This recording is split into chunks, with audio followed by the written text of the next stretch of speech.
Today's hearing is titled Winning the AI Arms Race Against China. But let's be very clear. President Trump isn't winning. He's losing. And it's worse. He's empowering China. He's handicapping the United States' AI superiority by opening the door for China to purchase Nvidia's H200 chips, as we've discussed this morning.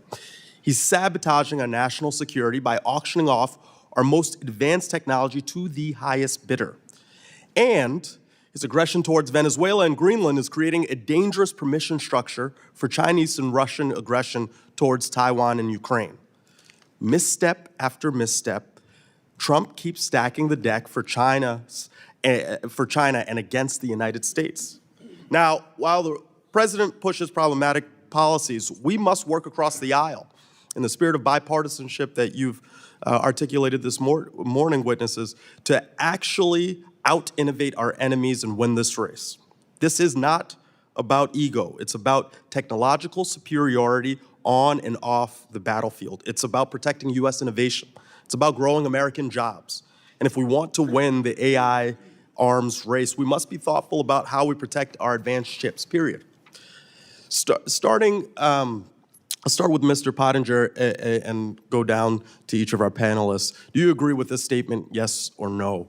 H200 chips are the building blocks of AI superiority and are integral to modern military applications. The country that controls these chips will control AI technology. The country that controls AI technology will control the future. I agree with the spirit of that comment, yes. Mr. Cass? Yes, likewise. Same answer for me. That's a quote directly from Trump's Department of Justice, released mere hours before the president announced his approval of H200 chip sales to China. I ask for unanimous consent to enter this press release into the record. Why did the Department of Justice contradict the president? Because it's the truth. And because the Justice Department had rightly just shut down a smuggling ring that illegally exported H200 chips to China. Trump's own Justice Department believes that Chinese access to H200 chips will damage our national security. And I agree.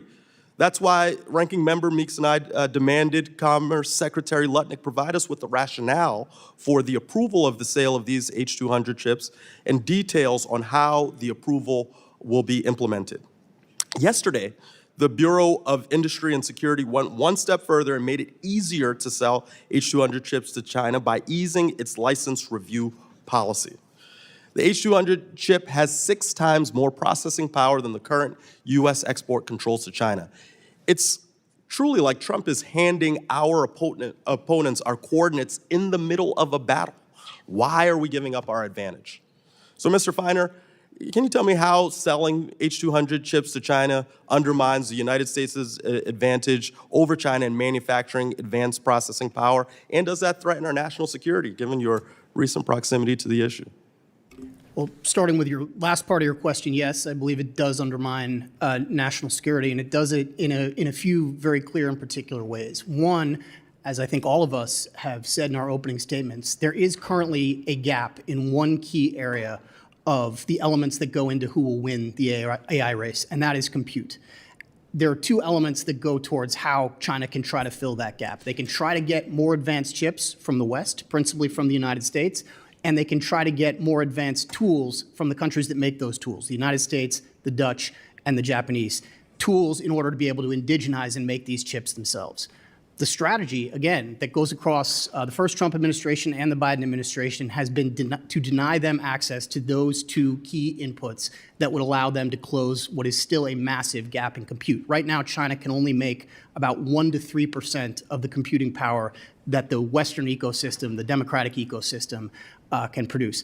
I can't think of any good reason why we should allow them to fill that gap, given the role that AI plays in any number of national security areas. Matt did a very good job, Mr. Pottinger, of articulating them, but they go towards how AI will be a key factor in military technology, in intelligence technology, in biotechnology that can be used to develop novel pathogens and weapons, in cyber attacks, and there have been a number of recent disclosures in that space that can be enabled by AI, especially AI backed by massive compute. So I think the answer to your question is overdetermined, but that's my answer. Well, I hope the subheadline of this hearing and the message of the Trump administration should be, I can't think of any good reason.